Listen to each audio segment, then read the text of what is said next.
अऊज़ु बिल्लाहि मिनश्शैतानिर्रजीम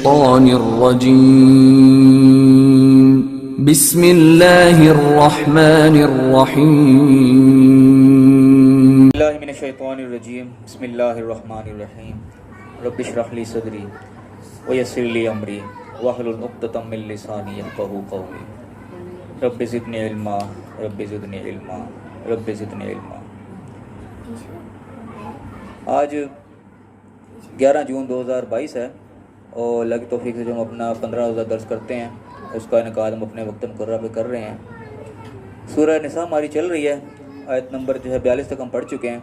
आज इंशाल्लाह हम आयत नंबर 43 शुरू करेंगे और आगे तक रुकू को इंशाल्लाह मुकम्मल करेंगे। अहम आयत है आज की भी, या अय्युहल्लज़ीना आमनू से शुरू होने वाली आयत है। ये हमने पहले भी इस बात को याद किया था कि या अय्युहल्लज़ीना आमनू की जितनी भी आयत हैं ये ख़ास तौर पर तवज्जो तलब होती हैं। जब भी हम कुरान को पढ़ें तो हमेशा तर्जुमे के साथ उसको समझ के पढ़ने की कोशिश करें और ख़ास तौर पे इन आयात पे हम ख़ास फोकस करें जिनको या अय्युहल्लज़ीना आमनू से शुरू होती हैं, क्योंकि ये आयात जो हैं डू एंड डोंट्स वाली आयात है। इसमें या किसी चीज़ को करने का हुक्म है या किसी चीज़ को ना करने का हुक्म होता है। तो ये सबसे यानी कि गौर तलब आयात होती हैं। तो आज की हमारी पहली आयत जो या अय्युहल्लज़ीना आमनू वाली है, देखते हैं अल्लाह ताला ने हमें क्या हुक्म दिया है। औज़ु बिल्लाहि मिनश्शैतानिर्रजीम बिस्मिल्लाहिर्रहमानिर्रहीम। या अय्युहल्लज़ीना आमनू, ए ईमान वालो, ए ईमान के दावेदारों। ये या अय्युहल्लज़ीना आमनू में तमाम वो लोग शामिल हो जाते हैं जो कि अपने आप को ईमान वाला कहते हैं, अपने आप को मुसलमान कहते हैं, कलमा गो होते हैं। चाहे वो सही मोमिन कलमा गो हों, चाहे वो कोई मुनाफिक ही हों, चाहे ऊपर कलमा पढ़े अंदर से मुनाफिक ही हों, वो भी इसमें शामिल होंगे। चाहे कोई कब्र को सजदा करने वाला मुशरिक को ना हो, वो भी अगर अपने आप को ईमान वाला कहता है तो वो भी इस आयत के अंदर शामिल है। तमाम इसके अंदर शामिल हो जाते हैं, सबको मुखातिब करती है आयत। तुम्हारा ईमान वालो ला तक़रबुस सलात व अंतुम सुकारा, नमाज के करीब ना जाओ जबकि तुम नशे की हालत में हो। बड़ी मशहूर मारूफ आयत है, अक्सर पढ़ी जाती है। हत्ता तालमु मा तक़ूलून, यहाँ तक कि तुम जान लो कि तुम क्या कह रहे हो। ये एक हिस्सा है आयत का। इसमें पहली बात कही गई कि नमाज के करीब ना जाना जबकि तुम नशे की हालत में हो, और वजह क्या बताई गई, जब तक कि तुम जान ना लो कि तुम मुँह से क्या कह रहे हो। अब बाज़ाहिर तो एक आम सी आयत बताई जाती है कि शराब हराम नहीं थी तो लोग पिया करते थे, आम चीज़ थी, मुमारत नहीं थी, तो उस चीज़ को मना किया कि जब तुम ऐसी हालत में पी, तुमने होश नहीं है तो ना उसके नमाज के करीब तुमने नहीं जाना जब तक इतनी होश ना आ जाए तुम क्या कह रहे हो। तो इसको आजकल के हिसाब से देखें तो इसका अगला हिस्सा हो जाएगा हत्ता तालमु मा तक़ूलून, कि जहाँ तब तक तुम जान ना लो कि तुम क्या कह रहे हो। तो यहाँ सबक ये भी निकलता है हमारे लिए कि जब हम नमाज की हालत में आओ तो हमें इतना होश आना चाहिए कि हम मुँह से क्या कह रहे हैं। इसका मतलब यह है कि हमें इसके मतलब भी समझ आना चाहिए कि हम नमाज में पढ़ रहे हैं तो क्या पढ़ रहे हैं। एक तरफ ये इशारा निकलता है अगर हम इसमें सबक हासिल करना चाहें, क्योंकि हम जितना भी कुरान भी पढ़ते हैं बेसिकली हम अपना नसीहत के लिए पढ़ते हैं, अपने आप को जो है इसके ऊपर लागू करने के लिए पढ़ते हैं। तो जो राजुल वक्त चल रहा होता है वो तो चल रहा होता है, इसके अलावा जो हमारे अपनी ज़ात के लिए जो नसीहत मिलती है वो हमने साथ साथ पिक करते जाना है कि हम इससे क्या मज़ीद नसीहत ले सकते हैं। तो हमारे लिए एक नसीहत ये मिलती है कि हम नमाज अदा कर रहे हैं, ठीक है, शराब तो मैं राह में कोई नहीं पीता, लेकिन ये जो चीज़ आ रही है हत्ता तालमून मा तक़ूलून, ये चीज़ जो है हमारे अंदर किसी हद तक कमी इस चीज़ की आती है कि हम जो पढ़ रहे होते हैं उसका हमें पता नहीं होता हम क्या पढ़ रहे हैं। इस चीज़ को भी अगर हम अपने अंदर से निकाल दें कि हमें पता भी हम क्या कह रहे हैं मुँह से, तो समझिए शायद के ऊपर हमारा पूरा अमल हो जाएगा कि हम जान रहे हो कि हम नमाज में क्या कह रहे हैं अल्लाह से। इसके लिए हमें नमाज का जो है वो तर्जुमा आना चाहिए, इसके लिए भी हम अपनी तरफ से कोशिश करें कि तर्जुमा हमें समझ में आए। तो फरमाया कि वला जुनुबन इल्ला आबरी सबीलिन हत्ता तग़तसिलू, ना ही जनाबत की हालत में जब तक कि तुम गुस्ल ना कर लो, मगर एक एक्सेप्शन दी, इल्ला आबरी सबीलिन, जबकि तुम रास्ता अबूर कर रहे हो, मुसाफिर रास्ते में कहीं जा रहे हो। अब ये आयत जो पढ़ी हमने इसके हिस्से में दो हिस्से आए। एक तो पहला ये है कि नमाज के करीब नहीं जाना जब तक तुम नशे की हालत में, यहाँ तक कि तुम्हें इतनी होश आ जाए कि तुम क्या पढ़ रहे हो। दूसरे हिस्से में आया कि तुम नापाकी की हालत में नमाज के करीब नहीं जाना जबकि तुम गुस्ल ना कर लो। ये दो चीज़ें सीधी सीधी हैं। एक सिर्फ एक्सेप्शन इसमें आएगी इल्ला आबरी सबील, इनके मगर ये कि तुम रास्ता अबूर कर रहे हो। इसमें यह निकलती है कि किसी हम सफ़र में है कि ऐसा रास्ता है यहाँ पे नहाने के वो नहीं है, कोई हालात नहीं है कि तुम गुस्ल नहीं कर सकते, तो वहाँ इस चीज़ का एक्सेप्शन थोड़ी सी अल्लाह ने दिया थी कि इस हालत में जो है तुम्हारे गुस्ल का अल्लाह ने इजाज़त दे दी कि नहीं कर सकते तो कोई बात नहीं, तुम फिर भी नमाज अदा कर सकते हो। अब ये ख़ास तौर पर जो आयत है ये आजकल के हिसाब से उन लोगों में बड़ी अहम है जिनके लिए अक्सर नमाज का कहते हैं कि यार नमाज पढ़ लिया करो। उनको आम तौर पर ज़रिया होता है कि यार मेरे कपड़े साफ़ नहीं हैं। ये बड़ा आम जवाब है अक्सर मिलता है, मेरे कपड़े ख़राब हैं, मैं नमाज नहीं पढ़ सकता। तो ये आज खास तौर पर उनको दिखाना चाहिए कि यहाँ अल्लाह ताला ने इजाज़त दे दी इस चीज़ की कि तुम सफ़र की हालत में हो, तुम जुनूब की हालत में भी हो तो तुम पर गुस्ल की अल्लाह ने इजाज़त दे दी कि तुम ना भी करो तब भी तुम्हारे लिए इजाज़त है। कि सफ़र की हालत में अल्लाह ने छूट दे दी इस चीज़ की। खास तौर पर हम सफ़र के देखें ना, आजकल भी देखें कंडीशन सफ़र में ज़ाहिर है गुस्ल करना इतना आसान काम नहीं होता, लेकिन उस वक्त जब ये आयत नाजिल हुई थी उस वक्त यानी कि ज़्यादातर पैदल सफ़र थे, ऊँटों के सफ़र थे और लंबे लंबे रेगिस्तानी सफ़र थे, दिनों के और हफ्तों के महीनों के सफ़र थे। तो वहाँ बंदा की हालत हो गई कि जुनबी वो हो गया, उसको गुस्ल की हाजत हाजत हो गई है, अब बंदा हफ्ते के महीने के सफ़र पे है तो वो तो फिर पूरा महीना सर अगर नमाज से फारिग हो गया, वो तो जब तक गुस्ल नहीं करेगा वो तो पढ़ नहीं सकता। तो ये इतने बड़ी यानी कि जो है हाजत को अल्लाह ने दूर करने के लिए इल्ला अभी सबिल के कह के अल्लाह ने एक इजाज़त दी कि ठीक है सफ़र में हो तो फिर तुम ठीक है, इजाज़त है तुम्हें। उस बार फरमाया कि इनकुम तुम मर्जा ओ अला सफ़र, उस बार तुम मरीज़ हो या सफ़र में हो, औ जा आओ तुम इनको मिनल गायत, या तुम्हारे से कोई कदाई हाजत से आया, और लामस्तुमन निसा, या तुमने औरतों को छुआ हो, फलम तजिदु माउन, तुम्हें पानी ना मिले, फ़तयम्ममू सईदन तय्यबन, तुम्हें तयम्मुम करना है पाक मिट्टी से, फमसहू बिवुजूहिकुम व अयदीकुम, तो मसा कर लो अपने चेहरों का और हाथों का। ये वो तयम्मुम वाली आयत है। इससे पिछले हिस्से वहाँ पे तयम्मुम का तस्करा नहीं है, बाद मुतरजमीन ने इसको भी तयम्मुम के साथ फिट किया पिछले हिस्से को कि तुम्हें रास्ते में जा रहे हो तो पानी ना मिले तो तयम्मुम करके तुम नमाज पढ़ लो। हालांकि तयम्मुम का मामला ये आगे आया, इसमें अल्लाह ने फिर अलग सफ़र का तस्करा कर दिया। पहला जो मामला था उसमें तयम्मुम का तस्करा नहीं है, वहाँ पे गुस्ल का ही तस्करा है। गुस्ल के सिर्फ वो हाजत बता दी कि तुम सफ़र में गुस्ल नहीं कर सकते, फिर कि तुम्हें इजाज़त है गुस्ल नहीं भी तुमने किया तो भी तुम नमाज अदा करोगे, क्योंकि वहाँ सफ़र बहुत लंबे लंबे होते थे। ज़ाहिर इतनी लंबी नमाज की छुट्टी अल्लाह ने किसी को भी नहीं दी। खासतौर पर कज़ा वाला मामला भी जो अक्सर आता है कि कज़ार पढ़ लिया करें। कज़ा के भी जितनी अभी तक मेरी जितनी चीज़ें नज़र से गुजरी हैं, कज़ा की सिर्फ 2 सूरतें अभी तक मेरी नज़र में आई कि जिस सूरत में कज़ा की जा सकती है। एक तो याद आप सो गए हो, होश ही नहीं था, आपको सोते रह गए, आप नमाज निकल गई, वो आपने कज़ा पढ़नी है। या फिर ऐसी कोई इमरजेंसी कंडीशन है बिल्कुल कि आपको सांस ही नहीं आ रहा, जैसा जंगी कंडीशन होती है, उसमें आके आपसे निकल गए, आपके लाख कोशिश के बावजूद भी आप नहीं पढ़ सके, कज़ा होगी तो ठीक है आपने कज़ा पढ़नी है। इस चीज़ को जो कज़ा अक्सर लेते हैं कि सफ़र में है चलो बाद में कज़ा पढ़ लेंगे, इस चीज़ की दलील अभी तक मुझे कहीं से नहीं मिली। यहाँ पे अल्लाह ताला ने वैसे ही छूट दी, सफ़र में हो तो आपको जुनबी भी हो तो अल्लाह ने कह दिया कि ठीक है आपको इजाज़त है। और ये 2 चीज़ें जो हैं नींद की भी और ये हंगामी हालत की भी, ये दोनों चीज़ें जो हैं हदीस में भी मिलती हैं। आप सल्लल्लाहु अलैहि वसल्लम की ज़िंदगी में भी चीज़ें हुई हैं कि नींद की वजह से नमाज कज़ा हुई या जंग की वजह से नमाज कज़ा हुई। इसके अलावा और तीसरी सूरत कज़ा की अभी तक मेरी नज़र में नहीं गुजरी। बाकी जो है हर हालत में आपको पढ़नी, जानते बूझते हुए आप कज़ा नहीं कर सकते। उसने फरमाया कि इन्नल्लाह काना गफूरन गफूर, अल्लाह ताला बख्शने वाला और मेहरबान है। अल्लाह ताला छूट जाता है जगह जगह जहाँ इंसान की मजबूरी है, अल्लाह ताला वहाँ पे वैसे दरगुजर कर देता है। लेकिन हर जगह ऐसी दरगुजर नहीं है कि इंसान अपनी मर्जी से चलता चला जाए, जहाँ पाबंदी है वहाँ पाबंदी है। उसने फरमाया अलम तरा इलल लज़ीना ऊतू नसीबा मिनल किताब, क्या तुमने नहीं देखा उन लोगों को जिनको किताब का कुछ हिस्सा दिया गया, यश्तरून दलालता, वो गुमराही खरीदते हैं, वो युरीदूना अन तुदिल्लु सबील, चाहते हैं कि तुम भी रास्ते से भटक जाओ। अब ये कौन लोग हैं जिनका तस्करा हो रहा है कि जिनको किताब का हिस्सा मिला लेकिन उन्होंने गुमराही खरीदी। इंसान गुमराही कैसे खरीदता है? जिस तरीके से अल्लाह ताला ने किताब दी है, अब हिदायत इसके अंदर आ रही है, वो इंसान उस हिदायत पे नहीं जा रहा, उसके हिदायत के बरक्स जो है उसके उल्ट चल रहा है। इंसान दुनियावी मुफाद हासिल करने के लिए अल्लाह ताला ने मना किया कि किसी का माल नहीं नाहक नहीं खाना, किसी से झूठ फरेब धोखा नहीं देना, लेकिन वो दुनियावी मुफाद देखा, ठीक है माल खा लिया, धोखा दिया माल खा लिया, तो क्या किया उसने? गुमराही खरीदी, हिदायत को छोड़ दिया। हिदायत तो यह थी कि तुमने नजायज नहीं करनी किसी के साथ, लेकिन दुनियावी मुफाद नजर आया, करके धोखा किसी के साथ दुनियावी माल कमा लिया, तो क्या किया? हिदायत को बेच दे गुमराही खरीद ली। ये वो तस्कराएं जिनको किताब का हिस्सा दिया गया, देख लिया कि ये काम नहीं करने वाला, लेकिन उसके बावजूद उन्होंने गुमराही खरीदी और चाहते हैं कि तुम भी कोई रास्ते से हट जाओ, यानी कि उसी निज़ाम को राइज करना चाहते हैं। सूदी निज़ाम हो, कोई भी निज़ाम हो, वो चाहते हैं लोग भी इसी तरीके गुमराह हो जाए ताकि हमारे पे कोई उंगली उठाने वाला हो, सब एक जैसे हो जाएं। उनकी ख्वाहिश ये है कि तुम भी इसी रास्ते पर चल जाओ जिस रास्ते से वो सही रास्ते से हट के गलत रास्ते पर चले गए। उसमें कि वल्लाहु आलिम बिअदाइकुम, अल्लाह ताला तुम्हारे दुश्मन से खूब वाकिफ़ है। ऐसे लोग हैं तुम्हारे दुश्मन है जो तुम्हें सही रास्ते से हटाना चाहते हैं। वकफ़ा बिल्लाहि वलिय्यन वकफ़ा बिल्लाहि नसीरा, अल्लाह ताला वली काफ़ी है, अल्लाह ताला नसीर काफ़ी है, यानी कि मददगार तुम्हारा अल्लाह ही काफ़ी है। ऐसे लोगों के पीछे तुमने नहीं लगना, तुम्हारे दुश्मन है, तुमने अल्लाह पर तवक्कल करना, तुम्हें किसी का नाजायज़ नहीं करना, जो कर रहे हैं उनको करने दो, तुमने अल्लाह पर तवक्कल करना, वही तुम्हारा वली है, वही तुम्हारा कारसाज और वही मददगार है। उसमें अगली आयत में मिनल लज़ीना हादू युहर्रिफूनल कलिमा अम मवादिही। अब हादिस का आम तौर पर तकरीबन तमाम तर्जुमा ये तर्जुमा किया कि जो ये लोग यहूदी हैं उनमें से ऐसे लोग हैं कि जो कलमा को बात को अपनी जगह से हटा देते हैं, इनका असल बात कुछ और होती है, उसको पलटाए कुछ और कर देते हैं। अब यहाँ यहूदियों की बात करके बात समझो कोई यहूदी तक मुख्तस हो जाती है कि हमारे में तो ऐसा कोई नहीं, यहूदी ऐसा करते थे।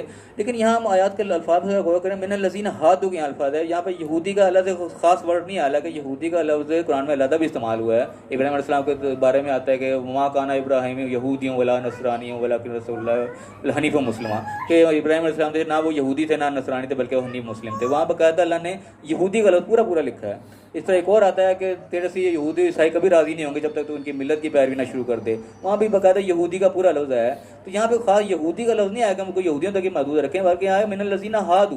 अब ये हादू जो है बेसिकली ये हादी की जमा भी हो सकती है, ये अरबी का वही लफ्ज़ है हादी, इसका आता है कि हिदायत देने वाला, रहबर, रहनुमा, तो उसको हादी का अगर जमा करेंगे तो अरबी में वो हादू ही बनेगा। तो ये मुमकिन नहीं है यहाँ से सब ये निकलता है कि खाली यहूदियों तक ना महदूद रखें, बल्कि यह समझें कि जो लोग हिदायत देने वाले, जिनकी जिम्मेदारी हिदायत देना, जो लोगों का रहबर रहनुमा है, उनमें से ऐसे लोग हैं जो बात को अपनी जगह से हटा देते हैं। बात अल्लाह ने कुछ और की होती है, उनका जिम्मेदारी तो वो बात को ऐसे आगे पहुँचाएं, लेकिन वो बात को पलटा जाते हैं। और ये बीमारी लगता है शुरू से लेकर और आज तक भी है। आज तक भी लोग ऐसे मौजूद हैं जो कि रहनुमा है, मेंबरों में बैठे हैं, लोगों का काम लोगों को हिदायत देना है, लोगों को जो है रहनुमाई करना है, लेकिन जो बात अपने खिलाफ होती है वो वहाँ से उसको पलटा देते हैं, बजाय इसके हिदायत आगे वैसे पहुँचाएँ, बात ही वहाँ से पलट देते हैं। क्योंकि सबसे बड़ी मिसाल जो मैंने आज तक देखी है वो कुरान की वो आयत है खासतौर के ऊपर जिस पे अल्लाह ताला ने कहा कि अंदल मसाजिद लिल्लाहि फला तदउ मा अल्लाहि अहदा। बड़ी अहम आयत है, अल्लाह ने बड़ी क्लियर कट इसके अंदर कहा है कि मस्जिदें अल्लाह के लिए हैं और अल्लाह के साथ किसी को ना पुकारो। ये बड़ी इतनी वाज़ेह आयत है, लेकिन लोगों ने इस आयत का तर्जुमा बदल दिया, क्योंकि यहाँ पे ज़्यादा जो काम हो रहे थे वो सारे मस्जिदों में हो रहे थे, जितने वो गैर अल्लाह को पुकाए जा रहे हैं, जितने भी शिरकिया काम कर रहे हैं मस्जिदों में बैठ के हो रहे हैं। मस्जिद के अंदर ही नारा तकबीर लग रहा है अल्लाह अकबर, साथ ही वहाँ पे नारा रसालत भी लग रहा है, या रसूलुल्लाह पुकार रहे हैं, फिर नारा हैदरी भी लग रहा है, या अली पुकार रहे हैं। सारे काम मस्जिदों के अंदर हो रहे हैं। वहीं पर या गौसुल आज़म मदद की भी जनाब सदाएँ चल रही हैं, सारे काम मस्जिदों में बैठ के कर रहे हैं। ये आयत को सीधा सीधा अगर लेने के अल्लाह ने कहा भाई मस्जिद में अल्लाह के साथ किसी को ना पुकारो, तो सारा काम चौपट हो जाएगा इनका।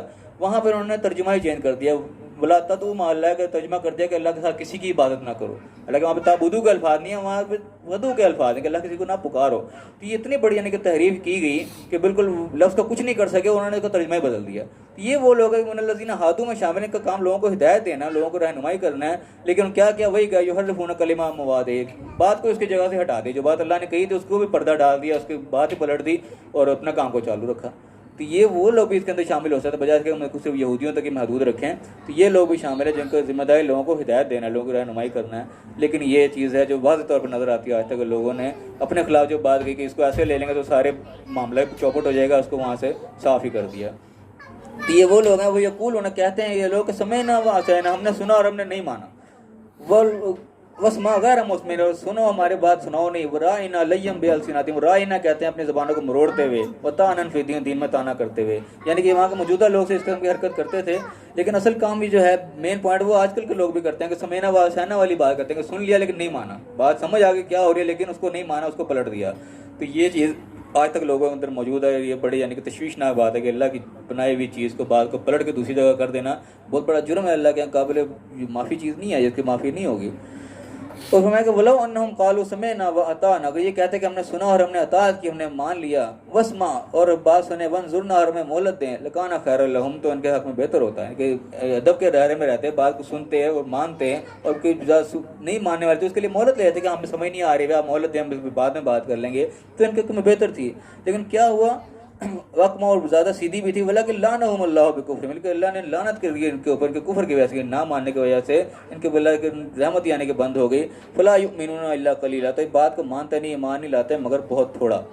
अब इसमें यह भी हो सकता है कि बहुत थोड़े लोग ईमान लाते हैं, और ये भी हो सकता है जो मान लाते हैं बहुत थोड़ा सा ईमान लाते हैं, अपनी मर्ज़ी की बात मान ली बाकी छोड़ दी। तो ये उन लोगों का हाल है जो कि बात को पलटने वाले लोग हैं कि बात को मानेंगे नहीं, अपनी मर्ज़ी की ले ली, बाकी को मिट्टी डाल दी। उधर फरमाया या लजीना उतुल किताब, या लजीना उतुल किताब, ए लोगों जो को किताब दी गई है, आमिनु बिमा नज़्ज़लना मुसद्दिक़न लिमा माअकुम, बात मानो उसी की जो हमने नाजिल की है, तो तस्दीक करती जो कि तुम्हारे पास है। अब या लजीना उतुल किताब में आमतौर से मुराद ली जाती है यहूदी ईसाई, अहले किताब नहीं कहा जाता है इनको किताब दी गई। यहाँ पे अहले किताब का लफ्ज़ नहीं, उतुल किताब का इनको किताब दी गई है। तो हम अपने लिए सब हासिल करें तो आज हमें भी किताब अल्लाह ने दी है, हमारे हुक्म पर हम पर भी आता है, हम भी किताब लेके बैठे हुए हैं, अल किताब तो हमारे पास ही है। तो अल्लाह कह रहा है कि जिनको किताब दी गई है, आमिनो बात मानो, इसकी ईमान लो जो कि हमने नाजिल किए, जो अल्लाह ने अहकामात नाजिल किए उनको मानो। अमीन से खाली ईमान लाए नहीं, मतलब कि बात को माना जाए, अल्लाह ने कहा उसके मुताबिक चला जाए। मुसद्दिक़न लिमा माअकुम, जो कुछ तुम्हारे पास है उसकी तस्दीक करती है, जो दुनियावी मामलात में उसकी भी तस्दीक कुरान से हमें मिलती है। कुरान के अपने आप में एक दलील है, कोई ऐसी चीज़ नहीं है, कुरान अपने आप को साबित करता है कि अल्लाह की तरफ से ही है। तो इस चीज़ की बात मानो जो हमने नाजिल की है। मिन कबल, इससे पहले कि अन नतमिसा वजूहन, के हम चेहरों को मस कर दें, वनुरुद्दहा अला अदबारिहा, तो अपने पीठों के बल वो फिर जाएँ। लानहुम कमा लाना असाबत, उन पर ऐसी लानत पड़ जाए जैसे कि सबत वालों पर पड़ी थी। अब ये चेहरों का मस्क हो जाना, इनका पीछे फिर जाना, ये कि बज़ाहिर तो वो चीज़ें जिस तरीके से हुई थी सबते वालों पे कि उनको बंदर बना दिया गया, खंजीर बना दिया गया, उनके चेहरे मस्क हुए। लेकिन ये आजकल के तौर पे हम देखें तो चेहरे मस्क और तरह से भी हो सकते हैं, किसी का हादसा हो जाए उसका चेहरा मस्क हो जाएगा, ख़राब हो जाएगा। बाद लोग फौत हो जाता है, फौत होने के बाद उनकी शक्ल अक्सर बदल जाती है, चेहरा अजीब सा हो जाता है। तो वो चीज़ अल्लाह तो कह रहा है कि इससे पहले कि वो वक्त आ जाएगा तुम्हारे चेहरे बिगड़ जाएँ, तुम बात को मान लो जो हमने जब नाज़िल किया इसके मुताबिक अपने आप को संवार लो। और फरमाया कि पीछे पीठ पीछे फेर जाए, इससे मुराद खाली गर्दन मुड़ना नहीं हो सकता, पीछे दौर में तुम पीछे दौर में चले गए, पत्थर के दौर में चले गए, अपना हाल तुमने ऐसा कर लिया कि दुनिया आगे निकल गई, तुम पीछे रह गए। ये तमाम चीज़ें यानी कि हम अपने ऊपर भी लागू रख सकते हैं। वकाना अमरुल्लाह मफ़ऊला, अल्लाह ताला का अमर जो है वो तो होकर रहना है, जो अल्लाह ने हुक्म दिया वो तो होकर रहेगा, दुनिया तो आगे चलती चली जाएगी, तुम अगर पीछे रह गए तो रह गए। वह फरमाया कि इन्नल्लाह ला यग़फ़िरु अन युश्रिका, अल्लाह ताला माफ़ नहीं करता युश्रिका कि भी उसके साथ शिरक किया जाए, वो याफ़ु मा दूना ज़ालिका लिमन यशा, इसके अलावा जो भी चीज़ अल्लाह चाहे तो माफ़ कर सकता है। ये ख़ास तौर पर आयत है जिसमें शिरक के लिए बड़ा सख्त अल्फाज है कि शिरक किसी हालत में माफ़ नहीं होगा, इसके अलावा जो भी चीज़ चाहे अल्लाह ताला माफ़ कर सकता है। और मैं युश्रिक बिल्लाह, जिसने अल्लाह के साथ शिरक किया फ़क़द इफ़्तरा इस्मन अज़ीमा, तो उसने बहुत बड़ा गुनाह कमा लिया, उसने तो इतने बड़े यानी कि एक अपने खिलाफ दलील खड़ी कर ली कि उसकी माफ़ी की कोई गुंजाइश नहीं रहेगी। लेकिन शिरक ऐसा बड़ा जुल्म है जिसकी सज़ा मिल के ही रहनी है, इसकी कतई माफ़ी नहीं है। वो चाहे दुनिया में भी अल्लाह किसी तरीके की चाहे आखिरत का दोज़ख का अज़ाब हो, लेकिन वो मिल के रहनी, इसकी माफ़ी नहीं होगी जब तक इंसान जो है ज़िंदगी में जो अपने तौबा ना कर लेगा, इस हालत में मर गया तो उसकी माफ़ी कोई नहीं है। इसके अलावा जो भी वो गुनाह वो हो सकता है अल्लाह ताला जो है अपनी रहमत से माफ़ कर दे, उसकी सज़ा ना दे, लेकिन शिरक की सज़ा मिल के रहेगी, उसको जहन्नम में जाना पड़ेगा, उसकी माफ़ी कोई नहीं होगी। अलम तरा इलल लज़ीना युज़क्कूना अनफुसहम, क्या तुमने देखा उन लोगों को जो अपने आप को बड़ा पाक साफ समझते हैं, बड़ा पाक बनाते हैं, बलिल्लाहु युज़क्की मन यशा, लेकिन अल्लाह ताला जिसको चाहता है पाक करता है, वला युज़लमूना फ़तीला, अल्लाह ताला किसी से भी जुल्म नहीं करता। यानी कि अब ये भी देखें कि बहुत से लोग जो हैं अपने आप को बड़ा पाक साफ समझ रहे होते हैं कि बड़े बड़े मिंबर पर बैठे हैं, बड़े बड़े तुर्रे पहन के पगड़ियाँ बांध के बैठे, अपने आप को बड़ा पारसा बनाए बैठे हैं। ये हकीकत में कोई पारसा नहीं होता, अल्लाह ताला जिसको चाहता है उसको पारसा करता है। जो अंदर से पाक है वही अल्लाह के नज़दीक पाक और सुथरा है, बाकी ऊपर जो भी बन के बैठा रहे उसकी अल्लाह की नज़र में कोई कदर कीमत नहीं है।